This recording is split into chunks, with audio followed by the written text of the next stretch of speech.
વાર્તાઓ કે જે નિર્દોષ મનોરંજનનું કામ કરતી. હાલના સમયમાં આવી વાર્તાઓ આપણે વિસરતા જઈએ છીએ. એમ પણ એક વર્ગ એવો છે જેને આવી વાર્તાઓ આજે પણ સાંભળવી ગમે છે. આજે આપણે એક સરસ મજાની વાર્તા સાંભળવાના છીએ જેને કદાચ તમે તમારા બાળપણમાં જરૂરથી સાંભળી હશે, અને જો ન સાંભળી હોય તો ફરી એકવાર તમારા બાળપણમાં મારી સાથે ખોવાવા માટે તૈયાર થઈ જાઓ. ભારણિયું નામનું એક નાનું એવું ગામડું હતું. એમાં 7-8 ભાયાતું રે, નીપજ ખાય ને પડ્યા રે. એમાં એક માણસ રે, એનું નામ રળો. પણ રળાને કોઈની હારે બને નહીં. રળો આડો બોલો, કોઈ કઈક બોલે તો રળો તડ એનું આડું વેણ કાપી નાખે ને હામાં નેય તોડી નાખે. ભાયા તો પાસે ભેંસો ઘણી. આ રળા પાસે એકેય ભેંસ નહીં, પણ એક પાડો ખરો, મોટો પાડો. પાડાને ગળે એક ટોકરો બાંધેલો રાખે. પાડો હાલે ત્યારે ટોકરો ટણાણા ટણાણા વાગે.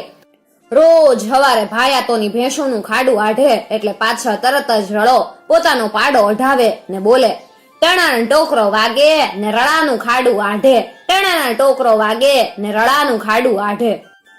એમ કરતા કરતા કરતા ઘણા દિવસો ગયા. ગામ તો જાણે કે આખું ખાડું રળાનું હશે, માટે રળો બોલે, ટણાનો ટોકરો વાગે ને રળાનું ખાડું આઢે, ટણાનો ટોકરો વાગે ને રળાનું ખાંડું આઢે.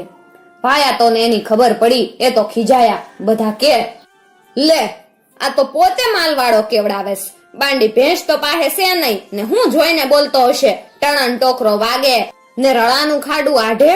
એક મોટો પાડો છે ને એને ટોકરીએ બાંધ્યોસ, એમાં તો ફાઈટો લાગેસ. ઠીક છે, એક દી વાત છે એની. લાગ જોઈ ને ભાયાતોએ તો રળાનો પાડો મારી નાખ્યો. બધા કે, કોશ ગઈ. રળો હતો પહોંચેલો, વાત પોતે પી ગયો. મનમાં કે, ઠીક ચારે, કોક દી લાગ આવે ને ચારે વાત. એને તો પાડાનું આખું ચામડું ઉતરાવ્યું ને ચમાર પાસેથી સાફ કરાવ્યું. એને હંકેલી માથે ઉપાડી અને ઈ તો હાલ્યો. હાલતો હાલતો એક મોટા જંગલમાં ગયો. ત્યાં એક વડલો હતો. એ વડલાનું નામ ચોર વડલો. બધા ચોર ત્યાં આવે ચોરી કરીને અને ભાગ પાડે. રળો તો વડલા ઉપર ચડીને બેઠો. ડાળ ઉપર ચામડું ટાંગ્યું. 12 અને એની ઉપર 2 વાગ્યા ત્યાં તો 4 ચોર આવ્યા. કોઈક નગર શેઠની હવેલી ફાડીને મોટી ચોરી કરીને આવેલા. ચોર તો ચોરીનું ભાગ પાડવા બેઠા. એક ચોર કે, એલા છાનું માનું રાખશે ને તો એના ઉપર ઊંચેથી આભ તૂટી પડશે હો. ભાગ પાડતા પાડતા એક ચોરે જરાક પાછળ કઈક હંતાડ્યું. રળાએ જોયું. રળાએ તો ઉપરથી ચામડું ફેંક્યું. કડું ભૂસ. ચોર કે, એલા ભાગો, આ તો કડકડતી વીજળી પડી. ચોર તો ભડકીને ભાગ્યા. પાછું વળીને જોયું નહીં. પછી નિરાતે રળો હેઠો ઉતર્યો ને બધી માયા લઈ ને ઘરે આવ્યો. કુબાનું બાણું દઈ રળો રૂપિયા ગણે. એના ભરે ને ઠાલવે. ખણખણાટ ખણખણાટ એવું સાંભળી આડોશી પાડોશી કે, એલા રળા પાહી એક રાતી પાય નહોતી ને આટલા બધા પૈસા ક્યાંથી આવ્યા? બધા કે, હે રળા, આ કમાણી ક્યાંથી કરી લાવ્યા? રળો કે, ઈ તો પેલું પાડાનું ચામડું વેચ્યું જ ને એના પૈસા આવ્યા. ઓહો હો, ચામડાની કઈ ખપજ, ઈ તો વાત પૂછોમાં. મારે રૂપિયા આવ્યા ઘણા બધા હોત ના તો 1 લાખ રૂપિયા આવત. ભાયાતોને ખબર પડી. ભાયાતો કે, ત્યારે હાલો ને એલા આપણે રળાની જેમ રળીએ. ભાયાતોએ તો પોતાની બધી ભેંસો મારી નાખી. ચામડા ઉતરાવ્યા, સાફ કરાવ્યા ને માથે મૂકી હાલ્યા વેચવા. લ્યો કોઈ ચામડા લ્યો, કોઈ ચામડા લ્યો. પણ એટલા બધા ચામડા લે કોણ? 2-5 ચામડા ખઈપા ને 5-10 રૂપિયા આવ્યા. ચામડાના લાખ રૂપિયા તે કોણ આપતું તું? હાંજ પડી એટલે ભાયા તો ભેગા છા. બધાય કે, એલા રળાએ તો આપણને છેચરા હો. ઠીક છે, કોક દિવસ થોડાક દિવસ ગયા એટલે ભાયા તો એ ભેગા મળી રળાનો કૂબો બાળી નાખ્યો. રળો કે, ઠીક ચારે, મારો તો તમે કૂબો બાળ્યો, પણ હું બધાના ઘર નો બળાવું ને તો હું રળો નહીં. રળાએ તો કુબાની રાખ ભેગી કરી. એક પોઠિયાને માથે કોથળો ભરીને નાખ્યો ને પાલીતાણે સંઘ જતો તો એની હારે ભળી ગયો. સંઘમાં એક ઘરડી ડોશી, બિચારી હાલી ન શકે. પાછું ડોશી પાહે ધન ઘણું બધું.